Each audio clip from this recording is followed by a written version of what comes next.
Part 1. Fundamental Techniques in Handling People. Chapter 3. He who can do this has the whole world with him. He who cannot walks a lonely way. I often went fishing up in Maine during the summer. Personally, I am very fond of strawberries and cream, but I have found that for some strange reason, fish prefer worms. So when I went fishing, I didn't think about what I wanted. I thought about what they wanted. I didn't bait the hook with strawberries and cream. Rather, I dangled a worm or a grasshopper in front of the fish and said, "Oh, wouldn't you like to have that?" Why not use the same common sense when fishing for people? This is what Lloyd George, Great Britain's Prime Minister during World War I, did. When someone asked him how he managed to stay in power after the other wartime leaders, Wilson, Orlando, and Clemenceau, had been forgotten, he replied that if his staying on top might be attributed to any one thing, it would be to his having learned that it was necessary to bait the hook to suit the fish. Why talk about what we want? That is childish, absurd. Of course you are interested in what you want. You are eternally interested in it. But no one else is. The rest of us are just like you. We are interested in what we want. So the only way on earth to influence other people is to talk about what they want and show them how to get it. Remember that tomorrow when you are trying to do something. Remember that tomorrow when you are trying to get somebody to do something. If, for example, you don't want your children to smoke, don't preach at them. Don't talk about what you want. Show them that cigarettes may keep them from making the basketball team or winning the 100-yard dash. This is a good thing to remember regardless of whether you are dealing with children or calves or chimpanzees. For example, one day, Ralph Waldo Emerson and his son tried to get a calf into the barn, but they made the common mistake of thinking only of what they wanted. Emerson pushed and his son pulled, but the calf was doing just what they were doing, just only thinking of what he wanted.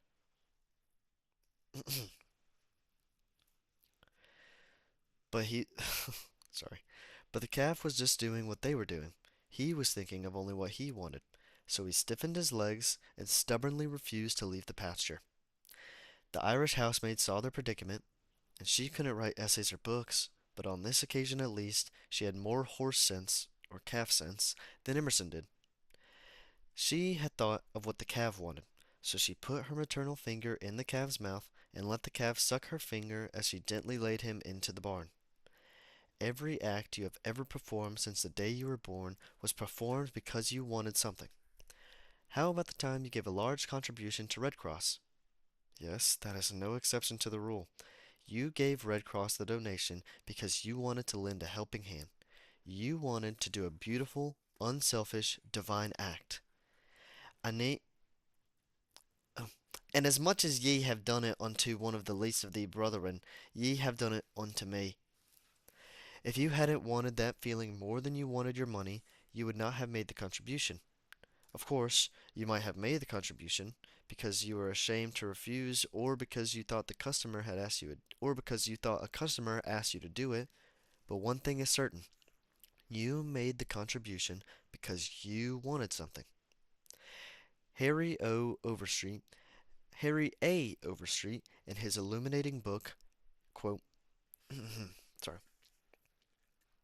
Harry A. Overstreet, in his illuminating book, Influencing Human Behavior, said, quote, "Action springs out of what we fundamentally desire, and the best piece of advice which we can be given, and to would-be persuaders, whether in business, in the home, in the school, in politics, is, first, arouse in the other person an eager want. He who can do this has the whole world with him. He who cannot walks a lonely way." Unquote. Andrew Carnegie, the poverty-stricken Scotch lad who had started to work at 2 cents an hour and finally gave away 365 million, learned early in life that the only way to influence people is to talk in terms of what the other person wants. He attended school only 4 years, yet he learned how to handle people. To illustrate, his sister-in-law was worried sick over her two boys. They were at Yale, and they were so busy with their own affairs that they neglected to write home and paid no attention whatever to their mother's frantic letters. Then Carnegie offered to wager $100 that he could get an answer by return mail without even asking for it. Someone called his bet, so he wrote a nephews a chatty letter, mentioning casually in a postscript that he was sending each one a $5 bill. He neglected, however, to enclose the money. Back came replies by return mail thanking dear Uncle Andrew for his kind note, and you can finish the sentence yourself. Another example of persuading comes to Stan Novick of Cleveland, Ohio, a participant in our course. Stan came from work one evening to find his youngest son, Tim, kicking and screaming on the living room floor. He was to start kindergarten the next day and was protesting that he would not go. Stan's normal reaction would have just have been to banish the child to his room and tell him that he better make up his mind to go. He had no choice. But tonight, recognizing that this would not really help Tim start kindergarten in the best frame of mind, Stan sat down and thought, quote, "If I were Tim, would he be why would quote, if I were Tim, why would I be excited about going to kindergarten?" Unquote. He and his wife made a list of all the fun things Tim would do, such as finger painting, singing songs, making new friends. Then they put them into action. Quote, "We all started finger painting on the kitchen table. My wife, Lil, the other son Bob, and myself, all having fun. Soon, Tim was peeping around the corner next, and he was begging to participate. 'Oh no, you have to go to kindergarten first to learn how to finger paint.' With all the enthusiasm I could muster, I went through the list talking in terms he could understand, telling him all the fun he would have in kindergarten. The next morning, I thought I was the first one up, so I went downstairs and found Tim sitting sound asleep in the living room chair. 'What are you doing here?' I asked. 'I'm waiting to go to kindergarten. I don't want to be late.' The enthusiasm of our entire family had aroused in Tim an eager want that no amount of discussion or threat could have possibly accomplished." Unquote. Tomorrow you may want to persuade somebody to do something. Before you speak, pause and ask yourself, how can I make this person want to do it? That question will stop us from rushing into a situation heedlessly, with futile chatter about our desires. At one time, I rented a grand ballroom of order of At one time, I rented the grand ballroom of a certain New York City hotel for 20 nights and in each season in order to hold a series of lectures. At the beginning of one season, I was suddenly informed that I should have to pay almost 3 times as much as rent as frequently. This news reached me after the tickets had been printed and distributed and all announcements had been made. Naturally, I didn't want to pay the increase. But what was the use of talking to the hotel about what I wanted? They were interested only in what they wanted. So a couple of days later, I went to see the manager. "I was a bit shocked when I got your letter," I said, "but I don't blame you at all. If I had been in your position, I should have probably have written a similar letter in myself. Your duty as the manager of the hotel is to make all the profit possible. If you don't do that, you'll be fired, and you ought to be fired. Now, let's take a piece of paper and write down the advantages and the disadvantages that this will accrue you, if you insist on this increase in rent." Unquote.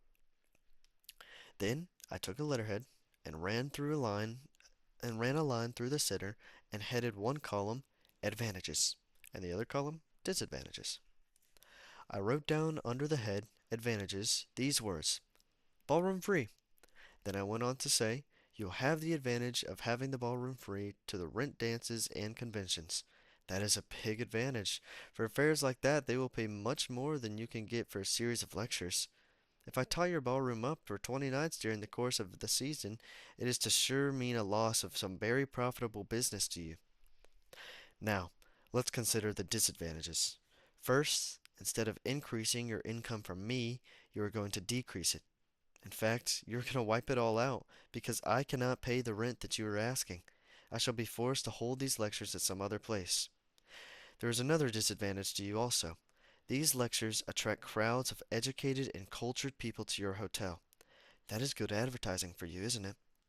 In fact, if you spent $5,000 advertising in the newspapers, you couldn't bring as many people to look at your hotel as I can bring in by these lectures. That is a lot, that is worth a lot to the hotel, isn't it? As I talked, I wrote these two disadvantages under the proper heading and handed the sheet of paper to the manager, saying, I wish you would carefully consider both the advantages and disadvantages that are going to accrue to you and then give me your final decision.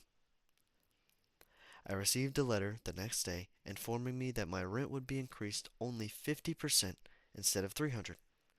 Mind you, I got this reduction without saying a word about what I wanted. I talked all the time about what the other person wanted and how he could get it. Suppose I had done the human, natural thing. Suppose I had stormed into his office and said, What do you mean by raising my rent 300% when you know the tickets have been printed and the announcements made? 300%? Ridiculous, absurd, I will not pay it. What would have happened then? An argument would have begun to steam and boil and sputter. And you know how arguments end.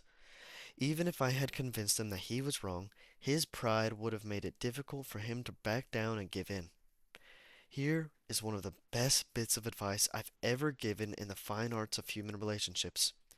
If there is any one secret of success, said Henry Ford, it lies in the ability to get the other person's point of view and see things from that person's angle as well as from your own.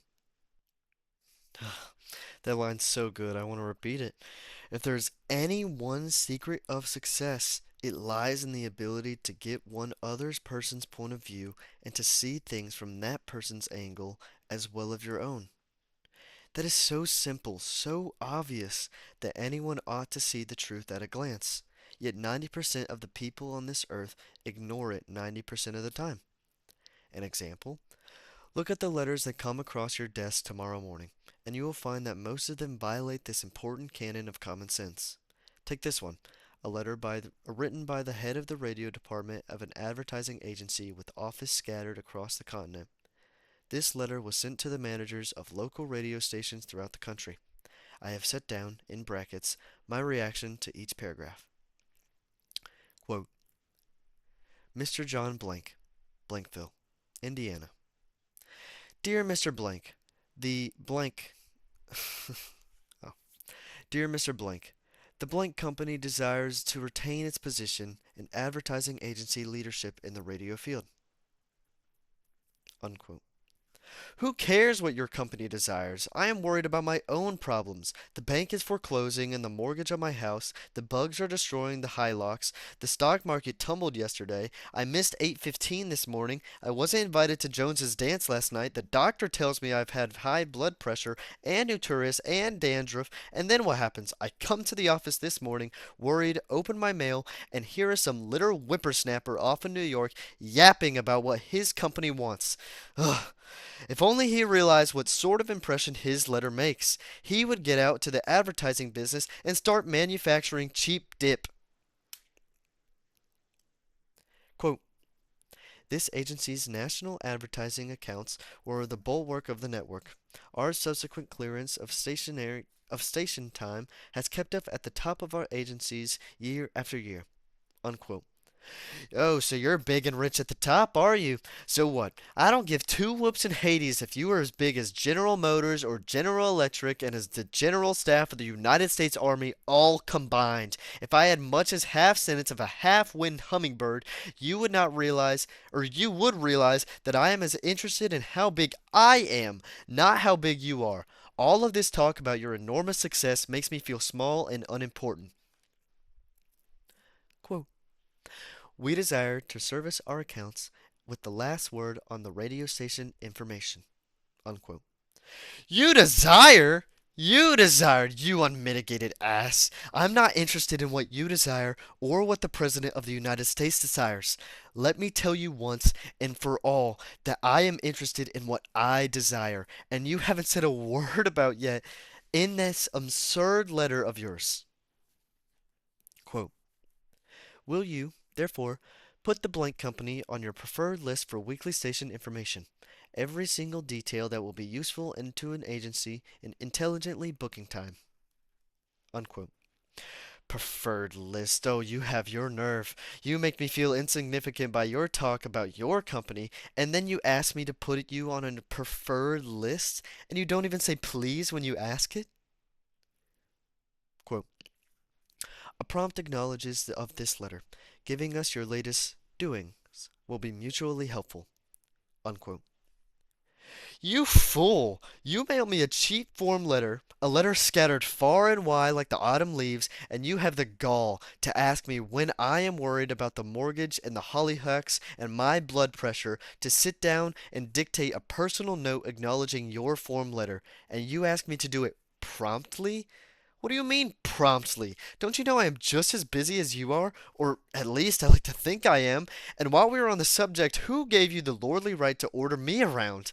You say it will be mutually beneficial. At last you have begun to see my viewpoint, but you are vague about how it will be to my advantage. Quote, very truly yours, John Doe, Manager Radio Department. P.S. The enclosed reprint from the Blankville Journal will be of interest to you, and you may want to broadcast it over your station. Unquote. Finally, down here in the postscript, you mentioned something that may be of help to me to solve one of my problems. Why didn't you just begin your letter with, but what's. Why didn't you just be. Ugh. Well, what's the use? Any advertising man who is guilty of perpetuating such drivel as you have sent me has something wrong with his medulla oblongata. You don't need a letter to giving out our latest doings. What you need is a quart of iodine in your thyroid gland. Thyroid gland. Now, if people who devote their lives to advertising and who pose as experts in the art of influencing people to buy, if they write their letter like that, then what can we expect from the butcher and the baker or the auto mechanic? Here is another letter, written from the superintendent of a large freight terminal to a student of this course, Edward Vermillen. Edward Verleman. What effect did this letter have on the man to whom it was addressed? Read it, and then I'll tell you. Quote, the operations at our outbound at our quote, sorry. The operations at our outbound rail receiving station are handicapped because of a maternal percentage at the material percentage of the total business in delivered is. I'm going to restart. I apologize so heavily. Quote, the operations at our outbound rail receiving station are handicapped because of material percentage of the total business is delivered to us in the late afternoon. This coordination results in congestion, overtime on the part of our forces, delays to trucks, and in some cases delays to freight. On November 10th, we received from your company a lot of 510 pieces, which reached here at 4:20 p.m. We solicit your cooperation towards overcoming the undesirable effects arising from late receipt of freight. May we ask that, on days on which you ship the volume which it was received on the above date, effort be made either to get the truck here earlier or to deliver the part of the freight during the morning? That advantage would accrue to you such an arrangement that would be more expeditious discharge of your trucks and the assurance that your business would go forward on the date of its receipt. Very truly yours, J. B. Supt. Unquote. After reading this letter, Mr. Verleman, Mr. Vermeulen, yeah, Mr. Verleman, I'll say Verleman. After reading this letter, Mr. Verleman, sales manager for A. Zugara Son, Inc., sent it to me with the following comment. Quote, this letter had the reverse effect from that which was intended. The letter begins by describing the terminal's difficulties, in which we are not interested, generally speaking. Our cooperation is then requested without any thought as to whether it would inconvenience us. Then finally, in the last paragraph, the fact is mentioned that if we do cooperate, it would mean more expeditious discharge of our trucks with the reassurance that our freight will go forward on the date of its receipt. In other words, that in which we are most interested is mentioned last, and the whole effect is of one raising a spirit of antagonism rather than cooperation. Unquote. Let's see if we can't rewrite and improve this letter. Let's not waste any time talking about our problems. As Henry Ford admonishes, let's get the other person's point of view and see things from his or her angle. as well as from our own. Here is one way of revising the letter. It may not be the best way, but isn't it an improvement? Quote, Dear Mr. Verleman, your company has been one of our good customers for 14 years. Naturally, we are very grateful for your patronage and are eager to give you the speedy, efficient service you deserve. However, we regret to say that it isn't possible for us to do when your trucks bring us large shipment late into the afternoon, as they did on November 10th. Why?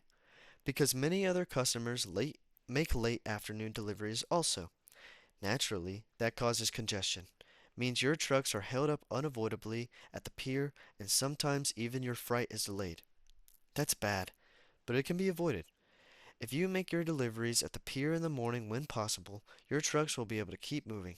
Your freight will get immediate attention, and our workers will get home early at night to enjoy a dinner of the delicious macaroni and noodles that you manufacture. Regardless, when your shipments arrive, we shall ch- we shall always cheerfully do all in our power to serve you promptly. You are busy. Please don't trouble to answer this note. Yours truly, J. B. Supt. Unquote. Barbara Anderson, who worked in a bank in New York, desired to move to Phoenix, Arizona, because of the health of her son. Using the principles she had learned in our course, she wrote the following letter to the 12 banks in Phoenix. Quote, Dear Sir, my 10 years of bank experience should be of interest to a rapidly growing bank like yours. In various capacities in bank operations with the Bankers Trust Company in New York, leading to my present assignment as branch manager, I have acquired skills in all phases of banking, including depositor relations, credits, loans, and administration. I will be relocating to Phoenix in May, and I am sure I can contribute to your growth and profit. I will be in Phoenix the week of April 3rd and would greatly appreciate the opportunity to show you that I can be a help to your bank and meet its goals. Sincerely, Barbara L. Anderson. Unquote. Do you think Miss Anderson received any response from that letter? 11 of the 12 banks invited her to be interviewed, and she had a choice of which banks offered to accept. Why? Miss Anderson did not state what she wanted, but wrote in the letter of how she could help them and focused on their wants, not her own. Thousands of salespeople are pounding on pavements today, tired, discouraged, and underpaid. Why? Because they are always thinking of what only they want. They don't realize that neither you nor I want to buy anything.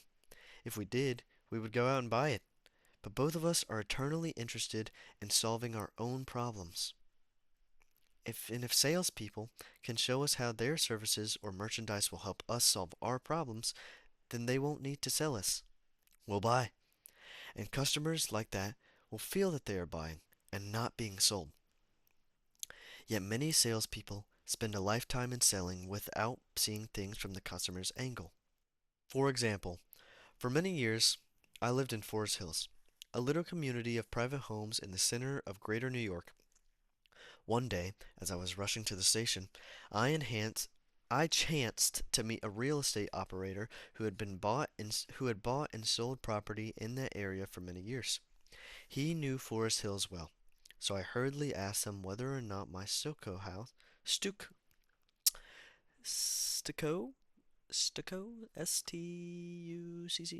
stucco.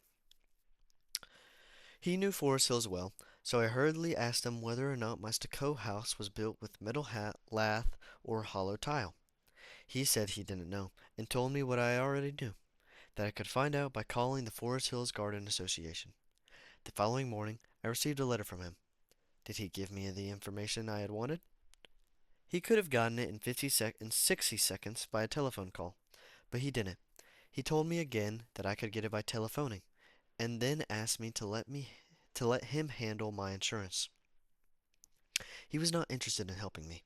He was interested only in helping himself. J. Howard Lucas of Birmingham, Alabama, tells how two salespeople from the same company handled the same type of situation. He reported, Several years ago, I was on the management team of a small company. Headquartered near us was the distinct district office of a large insurance company. Their agents were assigned territories, and our company was assigned to two agents. whom I shall refer to as Carl and John. One morning, Carl dropped by our office and casually mentioned that his company had just introduced a new life insurance policy for executives and thought that we might be interested later on and how he would get back to us when he had more information on it. That same day, John saw us on the sidewalk while returning from a coffee break, and he shouted, "Hey, Luke, hold up! I have some great news for you fellows." He hurried over and very excitedly told us about an executive life insurance policy his company had introduced that very day. It was the same policy that Carl had casually mentioned. He wanted us to have one of the first issued. He gave us very I apologize.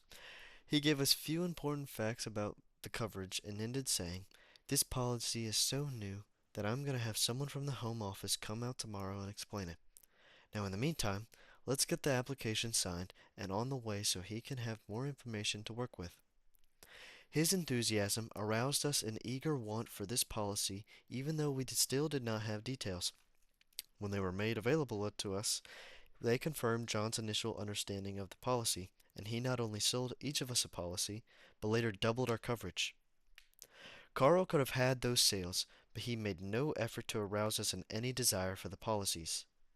The world is so full of people who are grabbing and self-seeking, so the rare individual who unselfishly tries to serve others has an enormous advantage. He has little competition. Owen D. Young, a noted lawyer and one of America's great business leaders, once said, "People who can put themselves in the place of other people, who can understand the workings of their minds, need never worry about what the future has in store for them." If out of reading this book you just get only one thing, an increased tendency to think about others, to always I apologize. If out of reading this book you get only just one thing, an increased tendency to think always in terms of other people's point of view and to see things from their angle. If you get that one thing out of this book, it may easily prove to be one of the building blocks of your career. Looking at the other person's point of view and arousing in him an eager want for something is not to be construed as manipulating that person so that he will do something that is only for your benefit and his detriment. Each party should gain from the negotiation. In the letters to in the letters to Mr. Verleman, both the sender and the receiver of the correspondence gained by implementing what was suggested. Both the bank and Miss Anderson won by her letter, and the bank obtained a valuable employee and Miss Anderson a suitable job. And the example of John's sale of insurance to Mr. Lucas, both gained through this transaction. Another example in which everybody gains through this principle of arousing an eager want comes from Michael E. Whitten of Warwick, Rhode Island, who was a territory salesman for the Shell Oil Company. Mike wanted to be the number one salesperson in his district, but one service station was holding him back. It was run by an older man who could not be motivated to clean up his station. It was in such poor shape that sales were declining significantly. The manager would not listen to any of Mike's pleas to upgrade the station, and after many extortations and heart-to-heart talks, all of which had no impact, Mike decided to invite the manager to visit the newest Shell station in his territory. The manager was so impressed by the facilities at the new station that when Mike visited him the next time, his station was cleaned up and he had recorded a sales increase. This enabled Mike to reach the number one spot in his district. All his talking and discussion hadn't helped, but by arousing an eager want in the manager and by showing him the modern station, he had accomplished his goal, and both the manager and Mike benefited. Most people go through college and learn to read Virgil? Most people go through college and learn to read Virgil and master the mysteries of calculus without ever discovering how their own minds function. For instance, I once gave a course in effective speaking for the young college graduates who are entering the employ of the Carrier Corporation, the large air conditioner manufacturer. One of the participants wanted to persuade the others to play basketball in their free time, And this is about what he said. I want you to come out and play basketball. I like to play basketball, but the last few times I have been to the gymnasium, there hasn't been enough people to get up a game. Two or three of us got to throwing the ball around the other night, and I got a black eye. I wish all of you would come down tomorrow. I want to play basketball. Did he talk about anything you want? You don't want to go to a gymnasium that no one else goes to, do you? You don't care about what he wants. You don't want to get a black eye. Could he have shown you how to get things do you want by using the gymnasium? Surely. More pep. Surely. More pep. Kerner edge to the appetite. Clearer brain. Fun. Games. Basketball. To repeat Professor Overstreet's wise advice, first arouse in the other person's an eager warrant, and he who can do this will have the whole world with him. He who cannot walks a lonely way. One of the students in the author's training course was worried about his little boy. The child was underweight and refused to eat properly. His parents used the usual method. They scolded and nagged. Mother wants you to eat this and eat that, and father wants you to grow up to be a big man. Did the boy pay attention to any of these pleas? Just about as much as you pay attention to one fleck of sand on a sandy beach. No one with a trace of horse sense would expect a child 3 years old to react to that viewpoint of a father 30 years old. Yet, that was precisely what that father had expected. It was absurd. He finally saw that. So he said to himself, "What does that boy want? How can I tie up what I want to what he wants?" It was easy for the father when he was starting thinking about it. His boy had a tricycle that he loved to ride up and down the streets in front of the house in Brooklyn. A few doors down the street lived a bully, a bigger boy who would pull the little boy off of his tricycle and ride it himself. Naturally, the little boy would run screaming to his mother, and she would have to come out and take the bully off the tricycle and put the little boy back on again. This happened almost every day. So what did the little boy want? It didn't take a Sherlock Holmes to answer that one. His pride, his anger, his desire for a feeling of importance, all the strongest emotions in his makeup, goaded him to get revenge, to smash the bully in the nose. And when his father explained that the boy would be able to wallop the daylights, and when his father explained that the boy would able to wallop the daylights out of the bigger kid someday if he would eat only the things his mother wanted him to eat, when his father promised him that there was no longer any problems of dietetics, dietetics, he started eating. The boy would have eaten spinach, sucrook, salt mackerel, or anything in order to be as big enough to whip the bully who had humiliated him so often. After solving that problem, the parents tackled another. The little boy had the unholy habit of wetting his bed. He slept with his grandmother. In the morning, his grandmother would wake up and feel the sheet and say, "Look, Johnny, what did you do again last night?" He would say, "No, I didn't do it. You did it." Scolding, spanking, shaming him, reiterating that the parents didn't want him to do it. None of these things kept the bed dry. So the parents asked, "How can we make this boy want to stop wetting his bed?" Where were he where What were his wants? First, he wanted to wear pajamas like Daddy instead of wearing a nightgown like Grandmother. Grandmother was getting fed up with his nocturnal being the bed, so she gladly offered to buy him a pair of pajamas if he would reform. Second, he wanted a bed of his own, and Grandma didn't object. His mother took him to the department store in Brooklyn, winked at the salesgirl, and said, "Here is a little gentleman who would like to do some shopping." The salesgirl made him feel important by saying, "Young man, what can I show you?" He stood a couple of inches taller and said, "I want to buy a bed for myself." When he was shown the one that his mother wanted him to buy, she winked at the salesgirl, and the boy was persuaded to buy it. The bed was delivered the next day, and that night, when father came home, the little boy ran to the door shouting, "Daddy, Daddy, come upstairs and see the bed that I bought." The father, looking at the bed, obeyed Charles Schwab's injunction. He was hearty in his appropriation and lavish in his praise. "You're not going to wet this bed, are you?" the father said. "Oh, no, no, no! I am not going to wet this bed." The boy kept his promise, for his pride was involved. That was his bed. He and he alone had bought it, and he was wearing pajamas now like a little man. He wanted to act like a man, and he did. Another father, K.T. Dushman, a telephone engineer, a student of this course, couldn't get his 3-year-old daughter to eat breakfast. The usual scolding, pleading, coaxing methods that had all ended in futility. So the parents asked themselves, how can we make her want to do it? The little girl loved to imitate her mother, to feel big and grown up. So one morning, they put her in a chair and let her make the breakfast food. And just as the psychological moment, the father drifted into the kitchen while she was stirring the cereal, and she said, "Oh, look, Daddy, I am making the cereal this morning."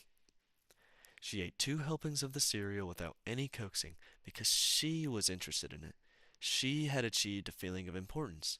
She had found in making the cereal an avenue of self expression. William Winter once remarked that self expression is the dominant necessity of human nature. Why can't we adapt this same psychology to business dealings? When we have a brilliant idea, instead of making others think it is ours, why not let them cook and stir the idea themselves? Then they will regard it as their own, and they will like it, and maybe eat a couple helpings of it. Remember, first arouse in the other person an eager want. He who can do this has the whole world with him. He who cannot walks a lonely way. Principle 3. Arouse in the other person's an eager want. End.